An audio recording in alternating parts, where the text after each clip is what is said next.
Gérard Houry, un nom qui éclate en lettres majuscules et appelle aussitôt d'immenses succès.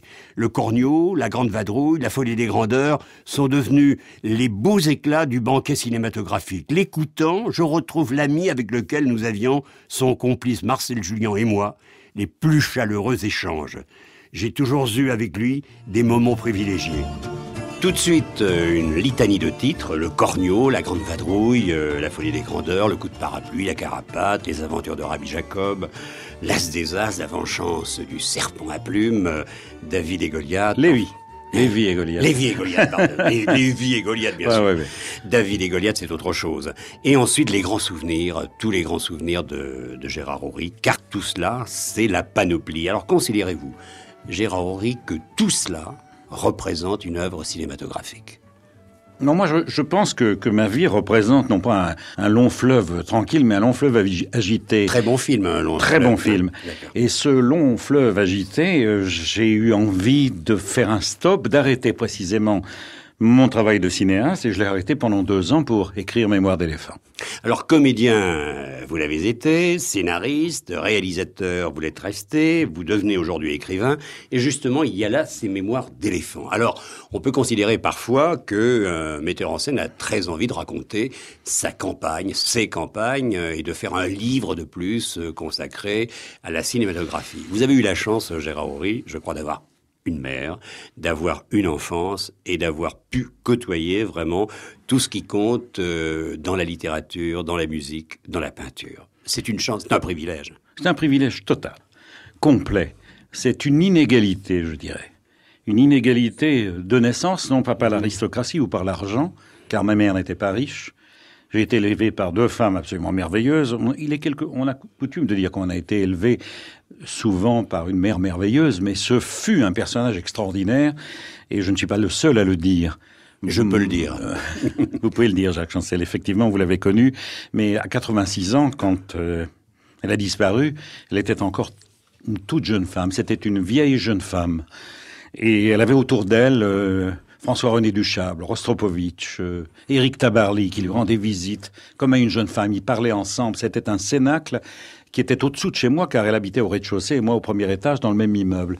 J'étais resté là parce que je savais, que je sentais qu'elle était sécurisée par ma présence, puisqu'elle vivait seule, et le fait que je sois au-dessus, et qu'elle me sente là, qu'elle pouvait m'appeler au secours, éventuellement, car elle avait toujours peur de mourir. Et en fait, le jour où elle est partie, elle m'a appelé au secours. Elle m'avait déjà appelé plusieurs fois au secours, mais là, c'était le vrai moment. Elle m'a dit, descends, je vais mourir, et elle est morte. On doit savoir à ce moment-là. Bon, enfin, écoutez, c'est pas comme ça que je voulais en fait commencer mon entretien avec vous, c'est-à-dire tristement, puisque j'ai mis en exergue à mon livre le mot d'Ève Curie, il est poli d'être gai. Il est poli d'être gai. Mais c'est bien que vous parliez de votre mère, Gérard Houry, parce que vous lui avez dédié votre livre, et c'est en voulant raconter sa vie qu'à la vérité vous avez raconté la vôtre. C'est exactement ça. Donc elle a sa place dans un entretien comme celui-là. Mais je pense quand même à cette femme assez exceptionnelle qui a eu les relations qu'elle a eues. Vous dites, elle avait commencé au bas de l'échelle, elle n'avait pas une fortune. Non, pas du tout. Elle n'avait pas de relation particulière. Quand son père est mort, et j'avais 3 ans, elle avait divorcé de Serge Tenenbaum, qui était un grand violoniste, et elle était sans argent, et elle a commencé à faire ce qu'on appelait à l'époque de la réclame. Et la réclame, c'est devenu de la publicité. Alors, petit à petit, elle a connu des gens, elle est allée trouver le grand couturier Paul Poiret, et ils ont fait ensemble un immense travail, un magnifique catalogue des industries françaises exportatrices. Paul Poiret était un mécène étonnant, c'est un personnage que j'ai connu tout enfant.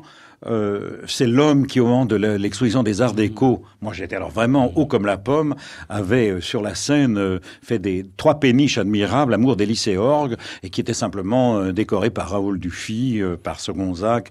Et c'est chez Paul Poiret que ma mère a connu Raoul Dufy. Et j'ai passé pratiquement mon enfance auprès de ces hommes-là, de Paul Poiret, aussi de Fujita, qui était un grand ami de la famille. Nous allions en vacances avec Fujita et sa femme Yuki, et qui est devenue ensuite la femme de Robert Desnos. Alors tout ça, c'était un univers avec André Derain. Dufy était ami avec Apollinaire, Paul Poiret, Max Jacob. Tous ces personnages défilaient rue de la Tour, à l'endroit où nous habitions. Et moi, je dois dire que j'étais... comment dirais-je, je n'avais pas la sensation que c'était des gens qui demeureraient comme des génies, des personnages fabuleux dans l'histoire de l'art ou de la littérature. Mais j'avais quand même la sensation que c'était des personnages pas comme les autres, tout à fait exceptionnels. Je crois que j'avais le sentiment, en les entendant parler, que c'était brillant, que c'était exceptionnel, que c'était drôle, que c'était cultivé, bien que je ne sache rien. Et puis, en plus, ils étaient adorables avec moi. Moi, j'ai reçu il y avait un marchand de soldats de plomb, rue des Saints-Pères, qui s'appelait le Plat d'Étain. Un jour, j'ai reçu 500 soldats de plomb de la part d'André Derain.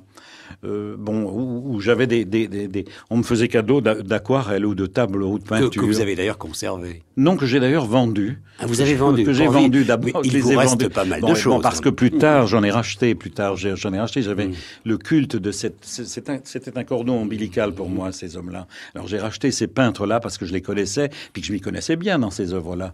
Mais en fait, je les ai vendus en 3 circonstances. Première circonstance, sautement à 17 ou 18 ans pour sortir avec des filles, parce que j'avais pas un sou et j'ai bradé ces aquarelles de Dufy, ces tableaux de Fujita que j'avais. Et puis ensuite, il m'en restait quelques-uns. Bon, ils sont partis, ils nous ont aidés à survivre sous l'occupation. Et puis alors, 3e période, entre 45 et 49, retour après pas mal de mes aventures, entre 45 et 49 où j'ai fort peu travaillé, joué des pièces qui se cassaient la figure, essayé de reprendre mon métier de comédien et ça marchait pas souvent. Les pièces se cassaient la figure, où j'espérais des rôles et je ne les avais pas. Très très souvent, j'ai demandé à Dufy, je lui disais Raoul, ça va mal, il me disait t'inquiète pas, et là il me donnait une aquarelle de course. Vous savez ce que vaut Raoul Dufy aujourd'hui? Je sais, et j'allais le vendre pour 3 francs chez Pétrides, mais c'était 3 francs qui me permettait à l'époque de vivre, de faire vivre ma femme et ma petite fille Danielle. Alors Gérard Houry, Mémoire d'éléphant vous a demandé un grand travail parce que vous n'aviez pas de coquetterie particulière avec l'écriture. Je sais à quel moment vous avez commencé vraiment, cette rédaction. Ouais, je voulais pas faire un film, un bouquin dicté ou négrifié. Non, vous vouliez l'écrire je voulais l'écrire moi-même. Ouais. Alors ça s'est passé comment? Et d'abord, pourquoi ce titre, Mémoire d'éléphant? Parce que j'ai beaucoup de mémoire. Qui l'a choisi? Parce que j'ai beaucoup de mémoire. Oui, vous avez de la mémoire, mais dans le même temps, vous avez de petits carnets, car vous marquez tout depuis 1945. Non, je n'ai pas tenu de journal, mais j'ai gardé ce que tout le monde devrait faire, mes carnets de rendez-vous, mes carnets de trimestriels. Et alors là, quand vous retrouvez, par exemple, quand vous voyez que vous avez déjeuné avec Jacques Chancel, par exemple, à telle date, telle année, et vous rappelez que la raison était que vous vouliez parler de la radioscopie que vous faisiez à ce moment-là. Et les souvenirs reviennent. Et les souvenirs reviennent à l'aide de ça. Ce sont des bornes kilométriques. Mais j'ai vraiment beaucoup de mémoire, puisque si vous vous en souvenez, Jacques, au moment où nous avons fait ensemble le Grand Échiquier, vous vous rappelez de cette anecdote, je crois que je vous l'avais racontée, j'avais, pour le Grand Échiquier, demandé à François Perrier, qui est un très vieil ami avec lequel j'étais au lycée Janson, puis plus tard au cours Simon, puis plus tard au conservatoire. Et au conservatoire, je lui avais donné la réplique à son concours de sortie. Et inversement, il m'avait donné la réplique. Je lui ai demandé de venir au Grand Échiquier, c'était il y a 3 ans. Oui. Et nous avions décidé que je lui donnerais la réplique dans sa scène de concours de sortie du conservatoire qui était en 1939. C'est en juillet 39. 50 ans, quoi. Ça fait grosso modo 50 ans. Un demi-siècle. Et alors je lui ai donné la réplique dans Mosca de Volpone. Et là, il m'a dit, j'ai conservé la scène. Je te l'envoie. Et il m'a envoyé la scène, que je n'avais pas vue depuis, donc près d'un demi-siècle. Je l'ai regardée, je la savais. Donc la mémoire humaine, c'est quelque chose où s'enfouissent un certain nombre de choses, sont enfouies et rejaillissent au moment où on en a besoin. Ça, c'est le comédien, là, qui peut réagir de cette manière. Et c'est le comédien qui peut avoir cette mémoire, car cette mémoire est devenue une mécanique. Oui, c'est devenu un muscle, probablement. Oui. Alors, il y a ce livre, vous pouviez tout dire, et j'imagine que vous avez quand même gardé pour vous, connaissant votre pudeur, beaucoup de secrets. Donc, si on n'a pas tout à dire, faut-il arriver jusqu'au bout d'un livre? Et je le dis, Gérard Houry, parce que vous parlez de Marcel Pagnol. Vous racontez un jour, Marcel Pagnol vous a rendu visite et vous a apporté son œuvre complète. 20 volumes dédicacés. Ah, il n'y en a pas 20. Non, combien? Non, il y en a 6 ou 7. Ah, je croyais qu'il y en avait. Non, il y en avait 6 ou 7. Alors, il y a ces livres dédicacés que vous avez fait, je crois, relier. Ah, magnifiquement, oui. Et au hasard de ces livres, vous avez trouvé une phrase que vous mettez en exergue. si je ne suis pas sincère, c'est-à-dire sans aucune pudeur, j'aurais perdu mon temps à gâcher du papier. Cela veut dire que si l'on écrit, si l'on raconte, il faut aller jusqu'au bout du récit. Bon, pas compromettre des gens, mais quand même tout raconter. Or, vous ne pouvez pas tout dire. Non, il y a un moment tout de même où je pense qu'il y a une certaine pudeur, qu'il y a une certaine... Vous parlez de pudeur, là, et Pagnol en parlait, mais je pense que, bon, on doit arrêter tout de même... je ne sais pas, moi, j'aurais honte d'avoir écrit un certain nombre de choses qui dépasseraient les limites de la décence. C'est quelque chose que je n'aime pas, qui est contraire à ma nature. Qui vous heurte dans les autres livres. Et qui me heurte quelquefois dans les autres livres. En tout cas, qui m'aurait heurté de ma propre initiative. Mais, par contre, je crois qu'il est indispensable. Et après 80 pages écrites, avant que je tourne Lévi et Goliath, j'avais écrit 80 pages. 80 pages tapées à la machine, ce qui font 20 pages de volume. Daniel Thompson, ma fille, m'a dit, écoute, si tu n'es pas totalement, non pas sans pudeur, mais si tu ne dis pas vraiment, si tu n'ouvres pas vraiment ton cœur, ce bouquin sera raté. Et comme ça concernait principalement les femmes que j'ai aimées, c'est-à-dire ma mère, ma grand-mère, ma fille, ma première femme, enfin Michel, etc. J'ai essayé de stopper les machines pendant 2 ans, et je pense que c'est complètement salutaire pour un homme, et d'essayer de repenser à ce que j'avais fait de bien et de mal. Parce que les gens ne font pas que des choses bien, et que je pouvais m'autocritiquer moi-même sur un certain nombre de points. Je pensais que c'était nécessaire, avant de repartir sur un autre film, de faire cet arrêt. En fin de compte, je suis assez content, non pas de mon livre, mais simplement de l'avoir fait, d'avoir fait revivre ma mère, et d'avoir fait revivre ma première femme, qui était quelqu'un de formidable, qui était une jeune fille, qui a fait des choses... Qui est la mère de Daniel. Qui est la mère de Daniel. Daniel Thompson. Et qu'au moment de l'occupation, quand nous avions des problèmes ô combien douloureux, l'un et l'autre, puisque je n'avais plus le droit de travailler, que c'était l'occupation, qu'il y avait eu les lois antisémites appliquées par le gouvernement de Vichy dès juin 1940, et que je me suis trouvé un moment dans l'impossibilité de travailler. C'est tout de même une jeune femme qui a eu le courage, avec son gros ventre, alors que nous n'étions pas mariés, parce que si nous nous marions à ce moment-là, notre enfant, au moment, selon les lois en question, vous savez, quand vous aviez plus de 2 grands-parents israélites, vous tombiez, n'importe quoi pouvait arriver au bébé. Donc nous avions décidé de pas nous marier et que je ne reconnaîtrais pas l'enfant.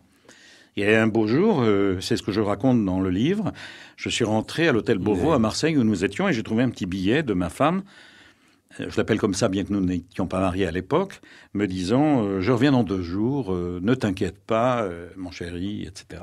J'ai été au contraire très inquiet. J'ai téléphoné à tous nos amis, je n'ai pas trouvé de trace.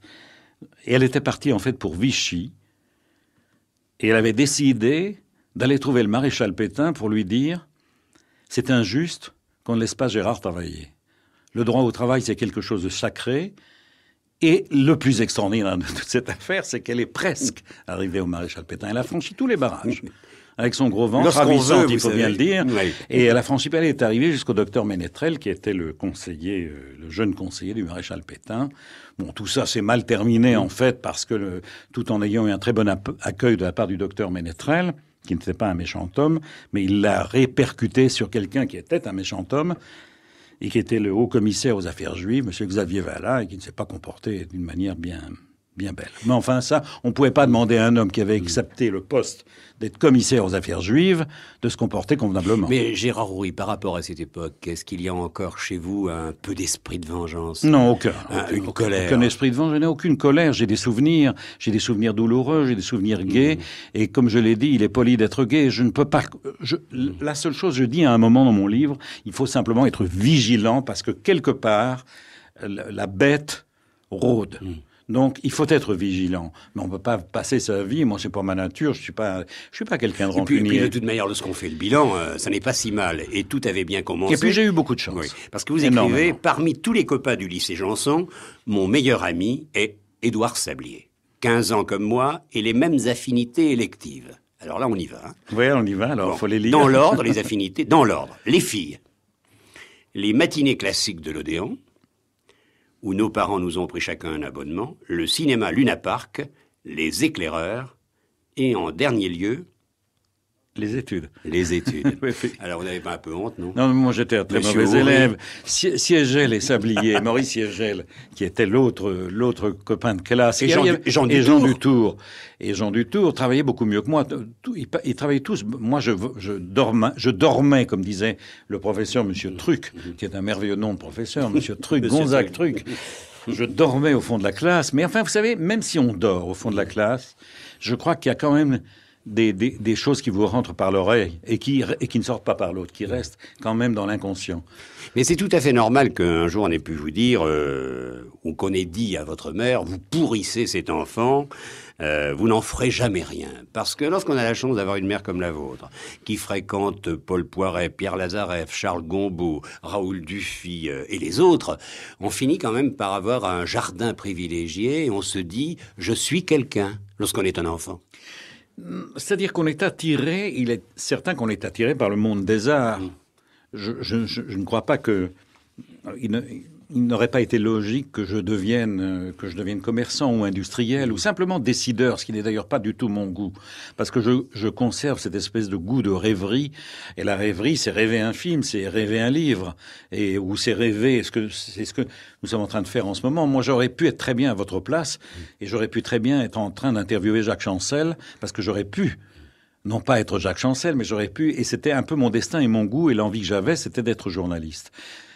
Comme votre mère. Comme ma mère et comme les amis que je voyais, c'est vers ça. Et puis tout d'un coup, le goût de l'oripeau, le goût poussé de cette rêverie, le goût d'être quelqu'un d'autre que ce qu'on est soi-même, m'a poussé naturellement vers le théâtre. Le théâtre, ça m'a amené ensuite au cinéma et ainsi de suite. Je dois dire tout de suite, Gérard Houry, que j'ai beaucoup aimé ce livre parce que il est plein de notes qui doivent séduire tout le monde. Parce qu'il y a le cinéma, mais il y a toutes vos rencontres. Vous écrivez par exemple « Petit garçon assis sur un pliant, j'eus la chance de regarder travailler deux grands artistes, Raoul Dufy et Fujita, ne serait-ce que pour ça déjà.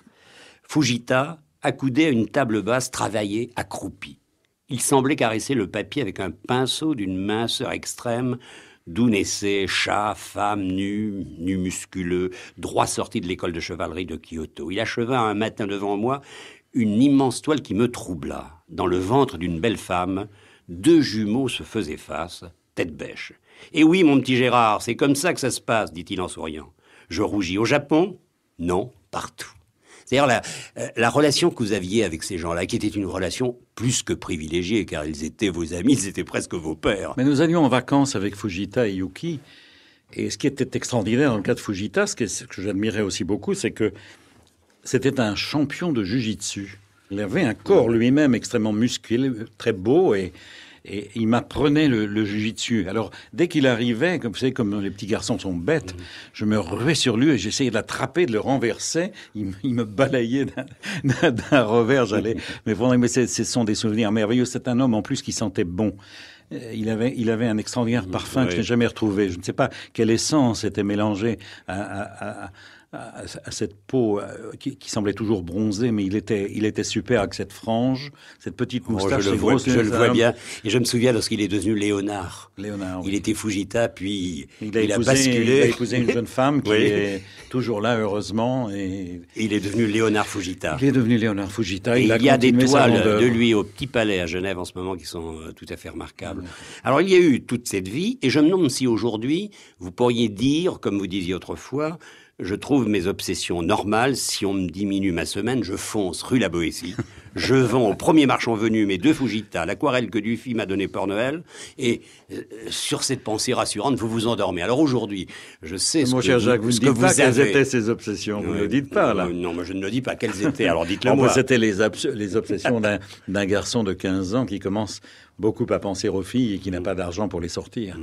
Et puis, je ne sais plus à quel âge Fujita a fait votre portrait. Vous avez conservé? J'ai un portrait de Fujita oui, bien sûr. J'ai deux portraits de Fujita. Un que ma fille a lorsque j'avais 18 ans et un autre quand j'avais 8 ans que j'ai toujours par chance. Malheureusement, je n'ai plus d'autres Fujita, sinon quelques livres dédicacés avec des dessins qu'il avait fait quand j'étais tout petit, qu'il m'a donné, qui étaient des livres japonais magnifiques. Et puis ce petit portrait très beau qu'il a fait sur le jour de l'anniversaire de mes 8 ans, qu'il a fait avec des crayons de couleur d'une boîte qu'il a fait acheter. Et je me rappelle que c'était au premier étage de Potel et Chabot, qui était avenue Victor Hugo. Et il a fait ça pendant le déjeuner. Et je l'ai toujours. Vous imaginez, si Raoul Dufy vivait encore aujourd'hui, il vous dirait, avec le prix qu'il vaut, mon petit Gérard, je vais te faire un tableau. Tu as des problèmes, je vais te faire un tableau. Tu le vendras. Ça serait formidable. Mais il l'a fait, ça. Et il l'a fait. Et il l'a fait. Il l'a fait, mais il ne valait pas à ce moment-là ce qu'il vaut aujourd'hui. Non, mais ça valait quand même. Il ne pouvait pas le savoir, en plus. Non, Jacques, naturellement. Mais vous savez, ça valait quand même déjà... Dans les années... Raoul Dufy est mort à 53. Et quand j'ai eu vraiment des panades sérieuses et qu'il m'a dépanné en me disant on va vendre ça, il savait très bien donc que j'allais le vendre puisqu'il m'y encourageait. C'était déjà quand même à ce moment-là, en 53, c'est déjà beaucoup plus... ça avait un prix qui avait beaucoup monté par rapport aux années d'avant-guerre. C'était déjà un peintre qui se vendait cher. Et que vous reste-t-il d'Apollinaire ? Et ben d'Apollinaire, il me reste une lettre d'Apollinaire à Raoul Dufy qui est publiée dans ce livre, à la fin. Que je pensais pas d'ailleurs pouvoir garder. Parce qu'il y a un certain nombre de lettres qui sont dans le livre, que j'ai mis à la fin, en annexe, qui sont des originaux de lettres, que soit à ma mère, soit à moi-même, que je pensais pas pouvoir garder. C'est une des raisons d'ailleurs aussi pourquoi j'ai fait le bouquin, parce que j'ai pas tout publié malheureusement. Oui, parce que moi qui connais un peu de ce que vous avez, pourquoi vous êtes passé à côté de tout ce que vous possédez ? Pardon ? Pourquoi êtes-vous passé à côté de tout ce que vous possédez pour ne pas le montrer ? Non, c'est pas ça. Parce que le livre, j'ai commencé à la page blanche, naturellement, comme tout le monde, mais j'ai commencé sans plan. Et j'ai fait une espèce de récit. C'est pas un récit chronologique. C'est une promenade à travers Paris avec de fil en aiguille et par les endroits où je passe, des sortes de rosebud comme dans Citizen Kane, c'est-à-dire des objets, un arbre, une feuille, la couleur d'un nuage qui me rappelle tout d'un coup un événement de ma vie et j'enchaîne là-dessus. Alors forcément, le livre avance par grandes périodes comme ça, mais il y a des périodes aussi qui ne sont pas venues. Et d'autre part, j'étais un petit peu obligé d'arrêter parce que bon, j'avais noirci des milliers de pages, mais il en restait 600 tapés à la machine et ça faisait en fin de compte un livre qui fait maintenant 313 pages. Mais si j'avais continué, chose que j'aurais parfaitement pu faire, alors là, je tournais pas le film que je vais tourner en mai. Comme ça fait 2 ans d'arrêt, il faut que je refasse du cinéma, parce que moi j'aime bien faire du cinéma. Justement, parce que votre mère est si présente dans ce livre qu'on finit par oublier qu'il y a quand même tous ces films qui ont été, non pas de grands succès, de fabuleux succès. On pense au Cornio, à La Grande Vadrouille, enfin à tous les autres. Et lorsque je pense à ces films-là, je pense immédiatement à Bourvil, mais justement, Jacques, par exemple... L'As des As, je pense à Belmondo. Vous les avez bien connus, vous auriez pu raconter beaucoup sur eux. Mais j'en ai raconté, oui, c'est-à-dire qu'il y a une pas partie... tout ce que vous savez. Non, mais quand même beaucoup de choses, parce que par exemple, quand je raconte, il y a une chose qui m'a... Le livre s'arrête après l'As des As, c'est-à-dire en 82. Oui, et là, on y reviendra tout à l'heure, parce que là, il y a eu comme un combat. Mais Non, mais là, si vous voulez, Jacques, lorsque Bourvil est mort, nous préparions la folie des grandeurs. Qui était en fait le 3e Bourvil de Funès qui devait se faire. C'est-à-dire le Cornio, la Grande Vadrouille, voilà. La Folie des Grandeurs. Il devait y avoir la Folie des Grandeurs. Bon, j'avais joué Ruy Blas à la Comédie Française bien des années avant, et il me semblait que ce valet qui devenait par la conspiration de l'affreux Don Salluste, etc., et cet affreux Don Salluste lui-même, que j'avais moi-même joué à la Comédie Française, tout ça me semblait tout d'un coup un sujet extraordinaire de film drôle, amusant, avec des maisons secrètes, des duègnes, la fameuse duègne que j'ai fait jouer à Alice Sapritch, on avait 1000 choses. Le striptease d'Alice, bon, beaucoup de choses qui m'étaient venues à l'esprit quand je jouais à la Comédie Française. Donc ça devait être le 3e Bourvil de Funès. Et puis, pendant que nous tournions Le Cerveau, André Bourvil a commencé à avoir très mal dans le dos. Il avait mal dans le dos en plusieurs circonstances quand il était courbé. Cet homme qui était athlétique de corps, c'était un homme d'une extrême vigueur, Bourvil. Il avait travaillé la charrue jusqu'à l'âge de 16-17 ans. Il avait des mains fortes, des bras forts. Je me rappelle dans Cornio, à un moment, il prenait une douche. Ce plan est dans le Cornio. C'est un athlète sous la douche. Et il avait très très mal. Et puis, bon, je ne vais pas rentrer dans des détails tristes, mais Bourvil est mort. Hein. J'étais en Amérique en train de travailler sur le film avec Daniel Thompson qui s'y trouvait à l'époque. Et Bourvil, un jour, j'ai reçu c'était RTL qui m'a téléphoné en me disant « Alors, Bourvil », j'étais stupéfait, et bien il était mort. Alors là, c'est posé le problème de ne pas faire La Folie de la Grandeur ou de la faire. J'étais avec Alain Poiré, nous ne savions pas, et puis tous les acteurs que nous envisagions, on consultait les annuaires du cinéma, personne ne pouvait faire couple avec De Funès, et puis vous savez, faire le contrepoids à De Funès, il fallait vraiment avoir du punch, parce que De Funès, c'était une tornade géniale, donc il fallait un équilibre formidable. Et puis un soir, Michel Morgan et moi, nous sommes allés, après un cinéma, nous étions allés voir un film sur Cromwell. Nous sommes allés à une soirée que donnait France de Gand, qui est un agent, où il y avait tout le cinéma. Et là, j'ai rencontré Simone Signoret. Et Simone Signoret m'a dit « Qu'est-ce que tu vas faire avec ton film ?» J'ai dit « Je crois que je ne vais pas le faire parce que je ne trouve pas l'acteur pour remplacer Bourvil. » Et elle m'a dit « Il n'y a qu'une personne qui puisse le faire. » Je l'ai regardé, je dis « Oui, qui ?» Et elle m'a fait « Lui ». Et je me suis retourné et c'était Yves Montand. Riche idée, quand même. Pardon ? Riche idée, mais en me disant, Simone, attention, faut tout réécrire, parce que Montand ne peut pas remplacer Bourvil. Mais si tu réécris le rôle, Montand peut-être le jouer. Alors, Montand n'était lui-même même pas au courant de cette idée qu'avait eue brusquement Simone. Bon, c'est une idée qui était éblouissante. Le lendemain, j'ai vu Montand, nous avons travaillé, nous avons réécrit, et puis Yves s'est déclaré prêt à jouer le rôle.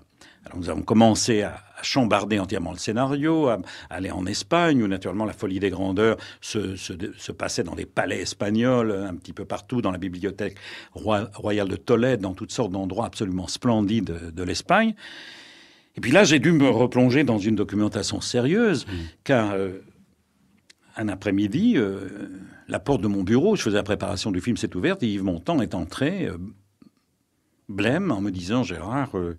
si les 5 Basques de l'ETA de Burgos sont garrottés par Franco, je n'irai pas en Espagne. » Il avait déjà refusé d'aller en Espagne pour y tourner Le Salaire de la peur de Clouseau, mais il était tout de même persuadé qu'à l'époque, Franco étant quand même sur le déclin, il fallait aller en Espagne, non pas en termes de réconciliation avec le régime franquiste, mais simplement parce qu'il fallait dire aux Espagnols qu'on était avec eux, qu'on ne les tenait pas à mépris. Oui, ne pas confondre les peuples et les régimes. Voilà, exactement. Et c'est pour ça qu'il avait accepté, en fin de compte, de venir en Espagne. Mais là, c'était un clash tellement terrible, ce qui fait que pendant quelques mois, à nouveau, je n'ai pas su si La Folie des Grandeurs allait se faire.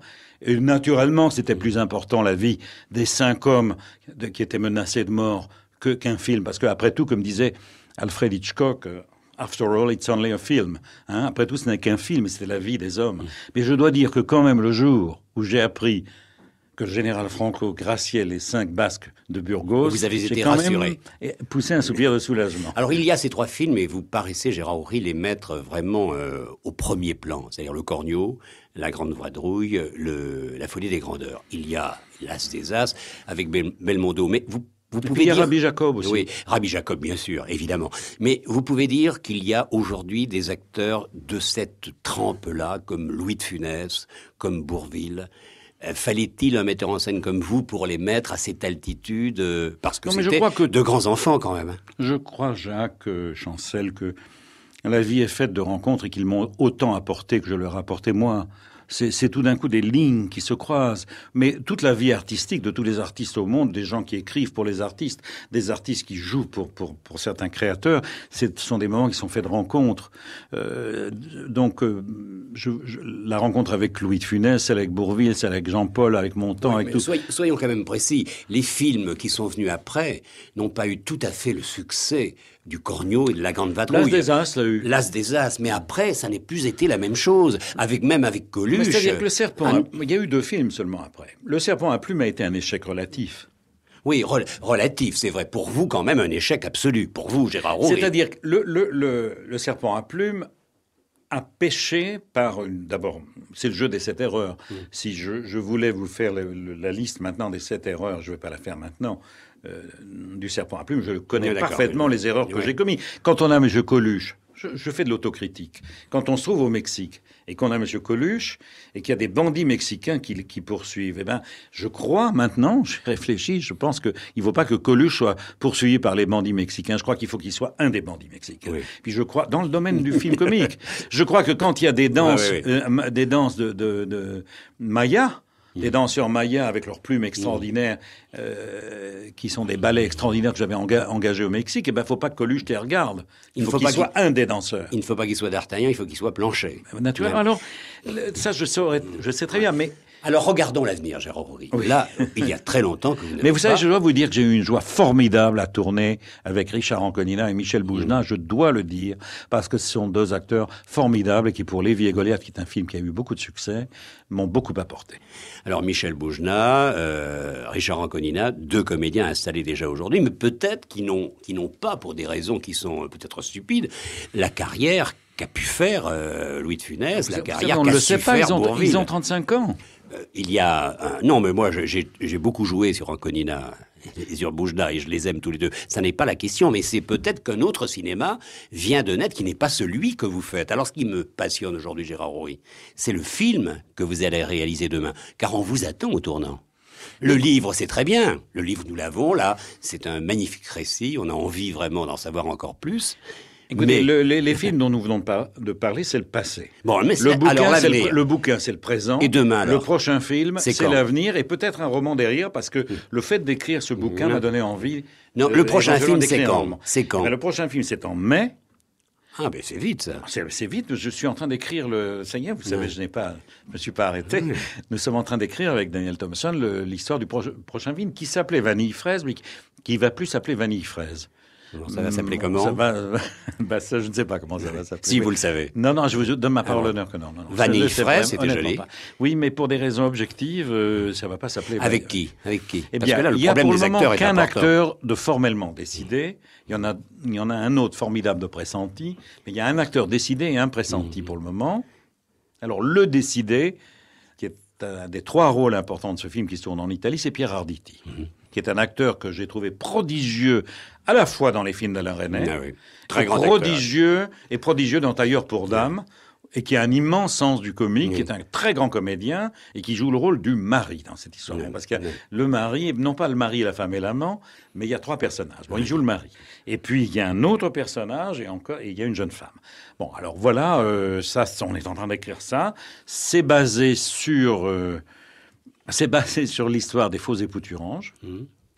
Donc c'est une aventure, c'est une comédie, c'est un film comique. Et ben j'espère que je le réussirai. Un peu politique aussi. Un peu politique aussi, comme toujours. Vous connaissez ce jeune comédien Thierry Frémont, je crois. Oui, je l'ai vu. Vous avez regardé, allez voir le film qui ne sort pas encore de Joseph Giovanni. Ah, je l'ai pas vu encore, Le Traître. Mon ami le Traître. Oui. J'ai rarement vu un comédien de cette trempe. Non, mais je sais, il avait eu le prix Jean Gabin il y a, je crois, un an. Non, c'est bien mais lui, si vous hésitez sur un comédien, il est capable de tout faire. J'aimerais bien que sur France Inter, à 17h37, on ait eu l'idée ensemble. Enfin, ça serait formidable. Il est 17h37, je tourne le dos à l'horloge. Tout à l'heure, on parlait de Louis de Funès, et vous parlez évidemment, vous écrivez beaucoup à son sujet. Alors là, vous racontez un peu comment ça s'est passé pour... la rencontre pour la Grande Vadrouille? Non, mais vous savez, Louis de Funès, moi je considère que c'est un acteur totalement génial, qui avait tout d'un coup des immenses éclairs qu'il fallait savoir piquer et filmer au moment où ça se passait, parce qu'il était une machine qui se mettait en route très très lentement et il recherchait son terrain de combat et tout d'un coup ça explosait avec une espèce de génie extraordinaire. Et le grand problème, c'était quelquefois même dans une scène qui pouvait à la limite être banale, d'attendre le moment où je pressentais et de pressentir le moment où ça allait, où l'éclair de génie allait sillonner le ciel. Mais il y avait une vraie générosité chez cet homme. Ah, complètement. Et les gens venaient, je ne voudrais pas vous faire de la peine, ils venaient pour voir un film de Gérard Houry, mais ils venaient voir Louis de Funès. Mais c'est évident. Mais vous savez, il est certain que quand on annonçait tel film avec il y a un cas tout à fait extraordinaire, si vous me permettez, Jacques Chancel, de parler d'un phénomène tout à fait étonnant et qui s'est passé pendant un film qui n'est pas de moi. Il s'agit de Fantomas. Le crédit de Funès, ce crédit de rire, son pouvoir sur le public était tel que dans, je crois, le deuxième Fantomas, le film commençait par une porte. Mais sur la porte, il y avait écrit « Inspecteur Juve », qui était le rôle que jouait de Funès. Et la porte apparaissait sur l'écran, et à ce moment-là, le cinéma hurlait de rire. C'est même fabuleux de penser, il n'y avait pas de Funès sur l'écran, il y avait simplement une porte avec le nom du rôle qu'il jouait. Ouais. C'est dire le pouvoir psychique sur une collectivité de spectateurs de Louis. Et puis c'était aussi la fraternité du tournage, l'amitié, parce que ça allait au-delà de Ouais, c'est une formidable l'interprétation. aventure qu'il y a eu entre Bourvil de Funès et moi. C'est une tranche de vie, on ne savait même pas qu'on la vivait parce qu'on n'est pas conscient des heures importantes qu'on vit au moment où on les vit. C'est toujours ce que je dis, quand je parle du bonheur, l'important c'est d'avoir conscience du bonheur quand on l'a. Parce qu'on se dit, j'étais heureux, mais on ne le sait pas au moment où on est heureux. En ce moment, par exemple, je suis très heureux, j'en sais rien du tout. Il vous offrait des arbres. Ah non, lorsque Michel, Morgan et moi, nous avons emménagé, si j'ose dire, la maison que nous avions construite dans le Midi, aux Oliviers, Louis et Jeanne de Funès m'ont envoyé un olivier avec une carte pendue, comme exactement il me l'aurait fait sur un azalée, avec pour que tu penses à nous chaque fois que tu rentreras chez toi. Et comme je le dis dans le livre, il est certain qu'à chaque fois j'y pense. C'est beau d'avoir eu ce style de relation. Les histoires avec les d'amitié, acteurs. c'est aussi beau que les histoires d'amour. Alors l'amitié se poursuit parce que il y a un pianiste que vous aimez, François-René Duchâble, et vous l'aimez pour 1000 raisons. Oh, je l'aime pour 1000 raisons. Je l'aime parce qu'il a beaucoup de talent, et je l'aime parce que ma mère l'aimait, et parce qu'il a aimé ma mère. Et qu'il lui a donné des joies formidables. Je dois dire que j'avais acheté un piano à ma mère, un petit peu pour cela. Et il venait répéter ses concerts, ses concertos, ses récitals chez elle. Et comme je vous l'ai dit tout à l'heure, elle habitait au rez-de-chaussée, moi au premier. Et je savais quand j'entendais des flots de musique qui montaient que Duchâble était là et qu'elle était assise à côté de lui. Et c'était une joie formidable de l'entendre répéter. Il s'occupait pas d'elle, il répétait. Et c'était merveilleux. Une fois, Arthur Rubinstein m'avait appelé et il m'avait dit, si tu veux voir un grand tout petit, tu viens tout de suite chez moi. Ouais, c'était François-René Duchâble. Voilà, c'était le poulain de Rubinstein et lui aussi, il avait bien choisi. Je reviens à votre livre, Gérard Horry, Mémoires d'éléphant, qui paraît chez Olivier Orban. Et c'est un épisode pendant le tournage de Rabbi Jacob. Vous écrivez: le dimanche 8 juillet 1973, je débarque à l'hôtel du Lion d'Or, tout en bas de Vézelay. Nous n'y resterons que peu de jours, le temps de mettre en boîte à Méry-sur-Yvonne un épisode pas facile. De Funès et Guibet, à moitié nus, doivent remorquer une embarcation dans des marécages sous les trompes d'eau que déverseront les pompiers locaux. Alors la régie a logé les équipes alentours dans cette région où 7 ans auparavant, je suis venu tourner plusieurs séquences de La Grande Vadrouille. Donc ce sont les souvenirs qui s'installent. Le hasard a voulu que nous retournions à Vézelay, après où j'avais déjà tourné La Grande Vadrouille, avec Bourvil et De Funès, et Bourvil était mort donc quelques années auparavant. Par là, suivez-moi s'il vous plaît, c'est le bagagiste du Lion d'Or qui vous guide à travers des couloirs obscurs. Un numéro que je ne distingue pas, écrivez-vous, sur une porte qui s'ouvre. La vision me saute aux yeux. On m'installe dans la chambre qu'occupait Bourvil pendant La Grande Vadrouille. Je reconnais sur la cheminée le globe de cristal recouvrant des épis de blé mûr. Ils ont à peine jauni. Et la table où, avec Louis, nous répétions la scène de l'engueulade entre Augustin et Stanislas quand ils se disputent leur vélo et que passe une patrouille allemande. On se souvient d'ailleurs. Nous, on se souvient. Le bagagiste a posé ma valise sur une chaise, ouvert les persiennes. La lumière d'une fin d'après-midi ensoleillée envahit la pièce et je découvre un énorme bouquet de fleurs posé dans une encoignure. Une carte, je l'ouvre. Elle est gravée « Louis et Jeanne de Funès ». Ces roses du souvenir, cher Gérard, Bourvil et moi, te les offrons. Louis. C'est formidable. J'avais pensé à Bourvil mort. Ces fleurs, cette chambre, cette carte, est-il possible que, telle la pellicule garnant notre image et l'empreinte de nos voix, cette pièce ait conservé la chaleur de notre amitié? Je débarrasse ma valise, parmi mes affaires, la radio portative que je trimballe partout. Je la pose sur un meuble, l'ouvre machinalement et du poste sort la voix de Bourvil. Il ne chante pas un de ces airs rigolos qu'il affectionnait, mais fredonne avec la résignation de quelqu'un qui sait, cette mélodie qui parle d'amour, d'amitié et s'appelle la tendresse. Est-ce la circonstance, le lieu, ces fleurs, je l'aperçois ainsi, on frappe. Je m'entends à peine murmurer « Entrez !» C'est Louis, il est seul. Jeanne s'occupe des bagages qu'elle installe dans leur chambre. Il referme la porte, s'y adosse, très pâle. Lui aussi a reconnu la chambre, entendu la voix d'André. De Funès ne dit rien, moi non plus. Si un ange passe, quel est son nom? Je peux pas jeter... Vous croyez donc aux signes? Je peux pas jeter quoi que ce soit parce que c'est quelque chose qui m'est resté comme un certain nombre de signes effectivement, que j'ai eu ou de signaux au cours de ma vie. Et ce moment-là est un moment qui m'a totalement bouleversé. Et je l'ai raconté exactement tel qu'il s'est passé. Alors on ne peut pas oublier le comédien que vous avez été, parce que vous avez été... On peut l'oublier. Vous avez été à la Comédie Française pendant tout le temps où vous ne pouviez pas travailler en France. Vous êtes parti pour la Suisse et vous avez beaucoup joué là-bas pendant toute la guerre. Alors, étiez-vous, Gérard Houry, un bon acteur? Écoutez, je ne sais pas trop. Je ne sais pas trop. Il est certain que... oh là, j'ai renversé un verre d'eau. Oui, mais c'est de l'eau. Non, c'est du bonheur. C'est du bonheur. Mais le verre ne s'est pas cassé. Ouais. Est-ce qu'il faut le casser comme c'est un double bonheur des Russes? C'est un double bonheur.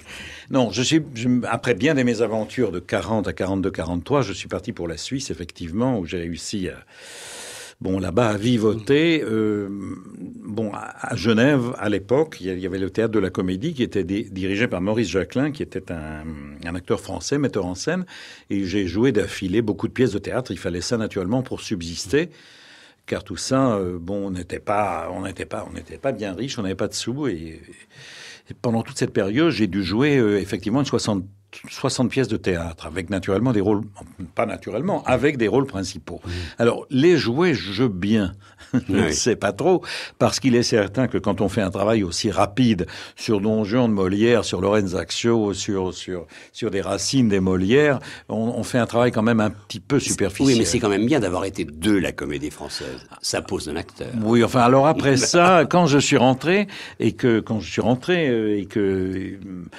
j'ai travaillé, j'ai commencé à faire du cinéma, il s'est passé un phénomène étrange, c'est qu'on ne me donnait à jouer que les rois de France ou les voyous. C'est ce qui était quand même... Alors là, je vais vous lire, Gérard Houry. Oui. Je me regarde dans la glace, écrivez-vous. Oui.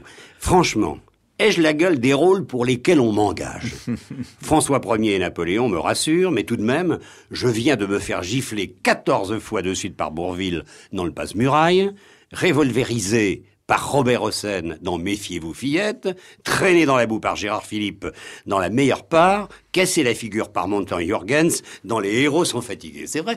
Pourquoi vous n'avez pas une gueule de voyou quand même? Mais je ne sais pas, mais j'étais très brun à l'époque, maintenant j'ai les cheveux blancs. J'étais très brun à l'époque, très maigre. Peut-être que... Enfin, on me donnait ces rôles-là, et j'aime mieux vous dire que j'étais très content de les prendre, parce qu'ils me permettaient de gagner ma vie et de faire vivre ma petite famille. Il n'était pas question de refuser ces rôles-là. J'étais très content de travailler, et je suis très content d'avoir travaillé d'avoir tourné ces rôles-là, parce que c'était avec des très bons metteurs en scène, comme Yves Allégret, comme Yves Ciampi, comme André Cariat, comme un certain nombre d'autres réalisateurs. Il y a eu Raymond Rouleau aussi. Et Raymond Rouleau, Raymond Rouleau, c'est au théâtre. Au théâtre du Vieux Colombier. C'est un homme auquel je dois à peu près tout ce que je sais dans le domaine, en tout cas la direction d'acteur. C'était un prodigieux metteur en scène, un homme avec lequel on pouvait partir la main dans la main à l'exploration, explorer les rôles qu'il vous distribuait, d'ailleurs avec beaucoup de difficultés, parce que c'était pas un homme complaisant. Et j'ai joué avec lui plusieurs pièces de théâtre à Paris, dont Anna Karénine, dont Les Vivants, Les Vivants d'Henri Troyat, La neige était sale de Georges Simenon, adapté par Frédéric Dard, et puis une pièce américaine très intéressante qui s'appelait Country Girl, et qui avait été tournée au cinéma par Grace Kelly et William Holden, et que j'ai joué au théâtre des Mathurins avec lui. Donc c'est quelqu'un dont j'ai beaucoup appris, et qui a été un des grands hommes de théâtre de l'après-guerre. Mais si aujourd'hui, Gérard Houry, quelqu'un vous proposait de revenir sur la scène... À aucun prix. De jouer un rôle dans un film? À aucun prix. Non, on me l'a proposé. Oui. Jules Dassin m'a proposé de tourner dans La Promesse de l'Aube. Melville, Jean-Pierre Melville, en son temps, m'a proposé de revenir. C'est parce que vous êtes monté trop haut? Parce que non, vous êtes un réalisateur pas l'idée de me voir. De films à succès? Mais je n'aime pas me voir à la télé, pas du tout. J'aime pas me voir. De toute façon, si j'avais continué, qu'est-ce que je jouerais aujourd'hui? Je jouerais des hommes de mon âge. C'est pas tellement marrant. Dans votre livre, il y a un portrait. Cela se passe au cours René Simon, donc c'était il y a un certain nombre d'années. Et vous écrivez ceci. Je monte sur l'estrade pour voir les yeux. Ni vert, ni bleu, mais turquoise, allongés vers les tempes, à la perpendiculaire, du plus beau nez du monde. Il confère au visage de cette fille, qui irradie noblesse et douceur, l'aspect d'un félin plus chat que tigre, prêt à s'esquiver à la moindre tentative d'annexion. Et c'est évidemment le portrait de de Michel Morgan, c'est votre première vision. Elle ne vous a même pas remarqué. Il est quand même bon de le souligner. Mais il est bon de le souligner. Elle ne vous a pas vu. Mais je n'avais rien elle vous a ignoré longtemps. Mais je n'avais rien de remarquable. Je n'avais rien de remarquable. Elle était revenue. Je suis arrivé au cours Simon, moi, à 18 ans, juste au moment où j'entrais au conservatoire. D'ailleurs, René Simon était professeur au conservatoire. Alors, il y avait un certain nombre de garçons qui étaient là, François Perrier, Jacques Castelot, de garçons et de filles, Jacqueline Porel, des gens qui étaient les élèves du cours Simon à l'époque. Et un jour, je suis arrivé, et effectivement, Michel, qui venait de tourner Gribouille, était revenu pour dire bonjour au patron, entre guillemets, comme nous l'appelions.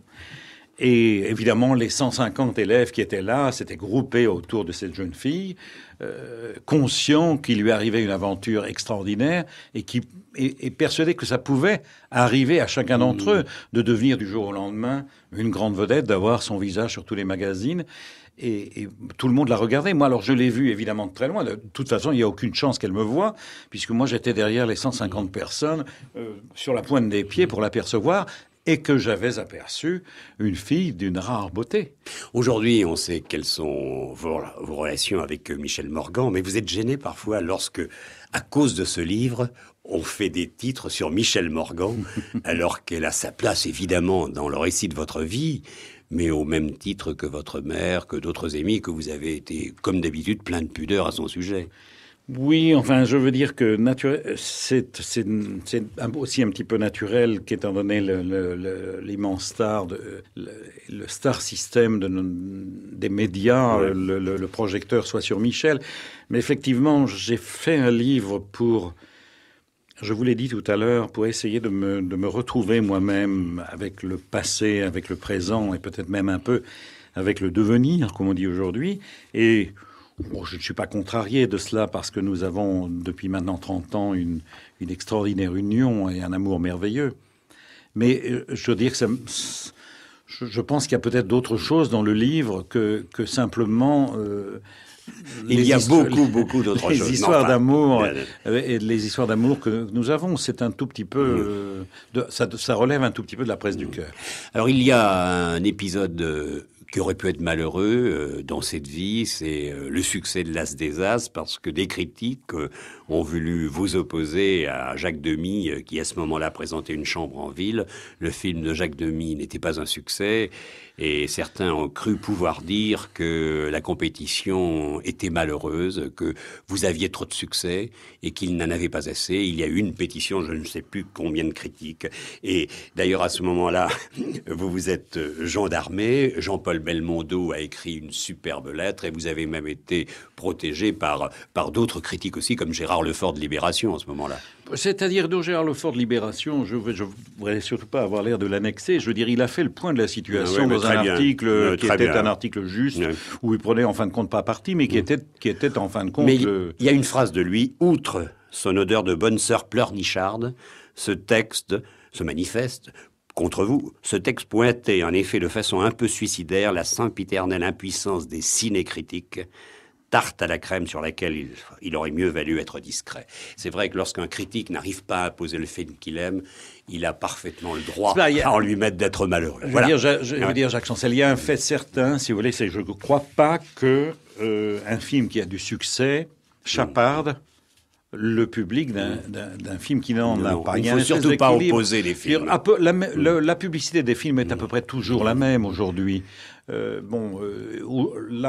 Hier est sorti ce Roger Rabbit, lapin de Spielberg. Ouais, c'est-à-dire des personnages vivants avec un dessin animé. Il y a eu un flot, il y a eu 35 000 spectateurs dans les cinémas mercredi pour voir ce film. Il n'a chapardé de film de public à personne. Ce sont des phénomènes qui se passent, qui font que tout d'un coup le public est attiré par quelque chose. Il faut souhaiter que les choses arrivent à chacun à leur tour, d'autant plus que, je le répète, Jacques Demy est un cinéaste que j'estime énormément, qui est un homme d'un immense talent et qu'il a fait des films tout à fait magnifique et que je déplore et que je suis persuadé qu'il n'était pour rien dans cette espèce de phénomène de mauvaise humeur qu'il y a eu à l'époque et qui n'est après tout qu'une tempête dans un petit verre d'eau.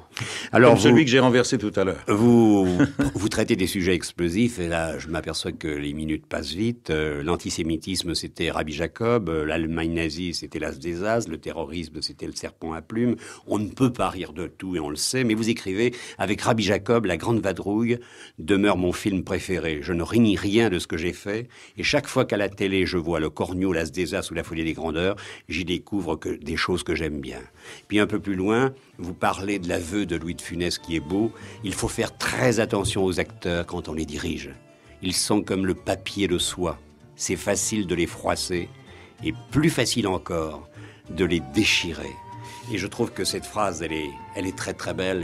C'est parce que je suis un acteur. Et on voit que vous les aimez, les acteurs. Oui. Merci pour ce livre, Gérard Houry, qui paraît aux éditions Olivier Orban. Mémoire d'éléphant. On vous retrouvera bientôt chez mon ami Bernard Pivot dans Apostrophe. Et j'espère que vous y serez brillant. Mon Dieu, j'ai très le trac. Merci en tout cas, cher Jacques Chancel. J'aime toujours parler avec vous.